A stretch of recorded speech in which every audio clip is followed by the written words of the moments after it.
E agora, dando continuidade às nossas aulas de matemática aqui no canal Passo Hoje, veremos agora Teorema de Pitágoras. Nos estudos de trigonométricos possuem uma relação muito importante com o Teorema de Pitágoras, pois através de sua aplicação determinamos valores de medidas desconhecidas. O Teorema de Pitágoras é uma expressão que pode ser aplicada em qualquer triângulo retângulo, triângulo que tenha um ângulo de 90 graus.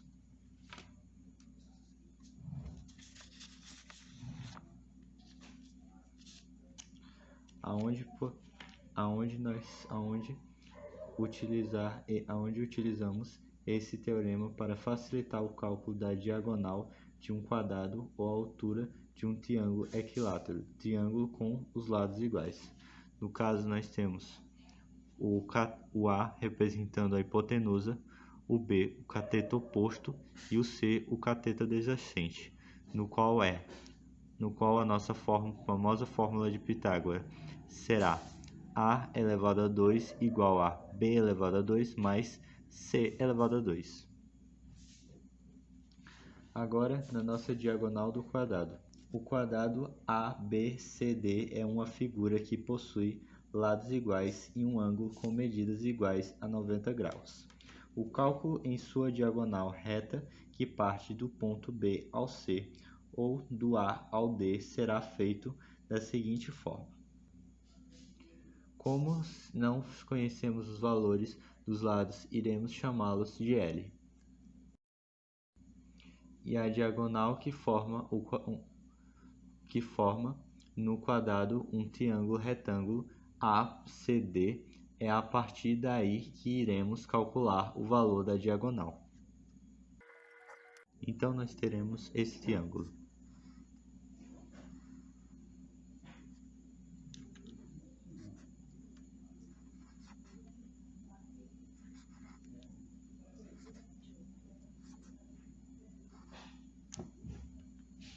Daí, D elevado a 2 igual a L elevado a 2 mais L elevado a 2.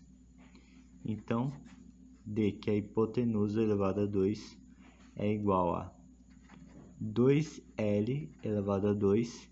Então, a raiz da hipotenusa elevado a 2 será igual a raiz de 2L elevado a 2. A nossa hipotenusa será igual a L raiz de 2.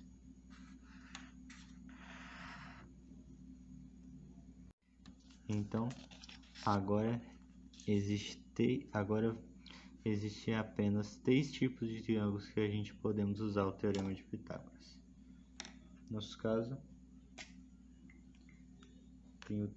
tem o triângulo acutângulo,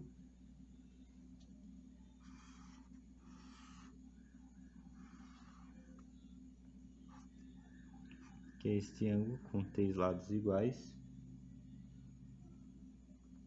e tem o triângulo obtusângulo,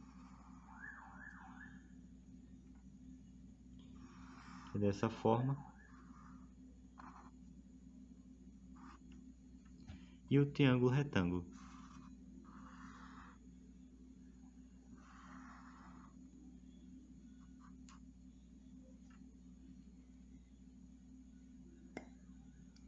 Então, já nos triângulos retângulos formados por um ângulo interno de 90 reto, utilizamos o Teorema de Pitágoras e as relações entre seus lados, cateto oposto, cateto adjacente e a hipotenusa.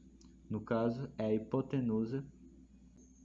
Então, será a hipotenusa elevado a 2 igual ao cateto adjacente elevado a 2 mais cateto oposto elevado a 2. Então, o nosso seno será igual ao cateto oposto dividido pela hipotenusa e o nosso cosseno será igual ao cateto adjacente dividido sobre a hipotenusa.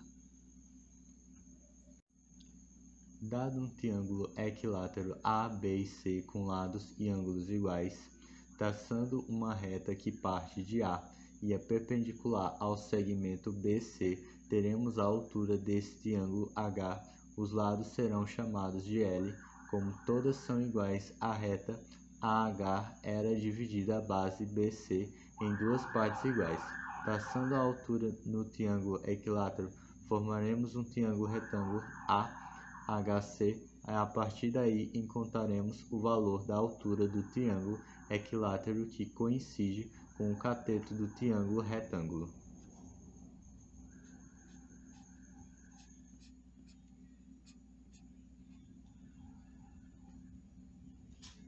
Agora veremos a lei dos senos. Agora nós resolveremos a questão 170 da prova de 2018, caderno amarelo.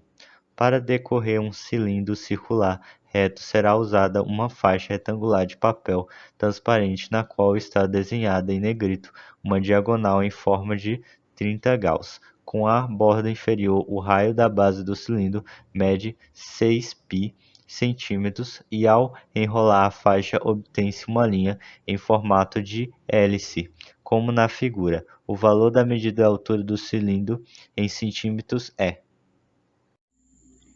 Nessa questão, ela vai nos pede para nós descobrirmos a nossa altura do cilindro, que corresponde ao nosso segmento H. E nós sabemos que esse triângulo retângulo, porque a questão me fala que a faixa usada no papel é uma faixa retangular. Então esse ângulo será de 90 graus e nós também temos um ângulo de 30 graus. Se eu souber a medida da minha hipotenusa ou do cateto adjacente, nós podemos usar uma relação trigonométrica para reconhecer a medida H.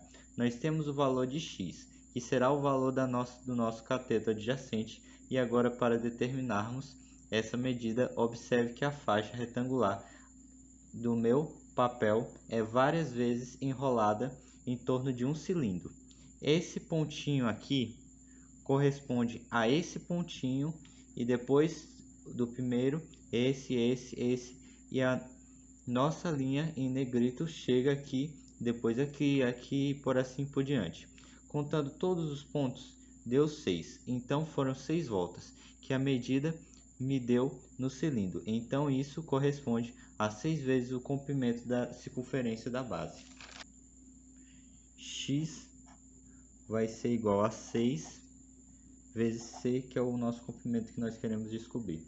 Para calcular a nossa circunferência, basta apenas nós calcularmos os nossos valores como 2 vezes π vezes r, que é o raio. Daí fica o x igual a 6 vezes 2 vezes π vezes r. E ele me deu o nosso enunciado e a base do cilindro, que é 6 sobre π. Daí basta nós substituirmos o nosso r por esse valor e fica x igual a 6 vezes r. E ele me deu o nosso enunciado e a base do cilindro, que é 6 sobre π. Daí basta nós substituirmos o nosso r por esse valor e fica x igual a 6 vezes 2 vezes π vezes 6 sobre π. Então nós podemos cortar o π com π. E agora vai sobrar apenas x igual a 6 vezes 2 vezes 6. 6 vezes 2 igual a 12 e 12 vezes 6 igual a 72. Então, x é igual a 72 centímetros. Agora nós podemos determinar o ângulo do nosso cateto. Basta apenas nós usarmos a nossa tangente de 30 e tangente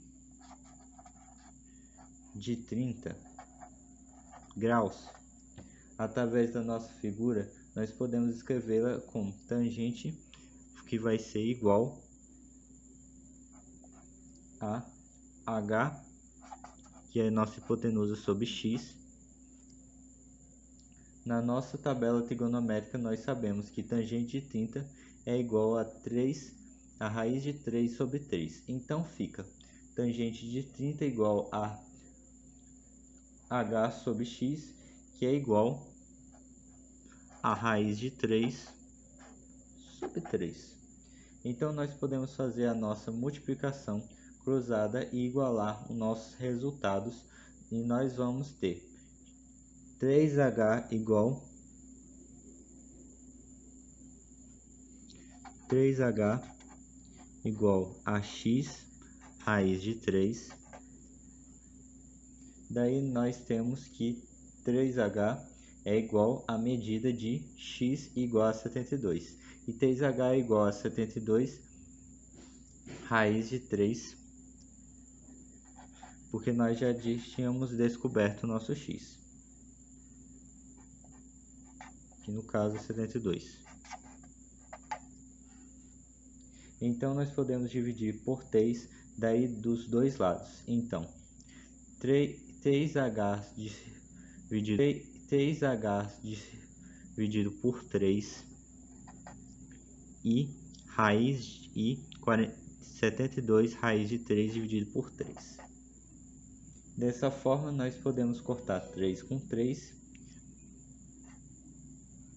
3, que vai sobrar apenas h igual a 72, 3 sobre 3. Então, nós podemos simplificar, sendo que 72 é divisível por 3, que vai ser igual, que dividindo por tudo vai dar 24 e 1. Então, h corresponde a 24 raiz de 3 centímetros.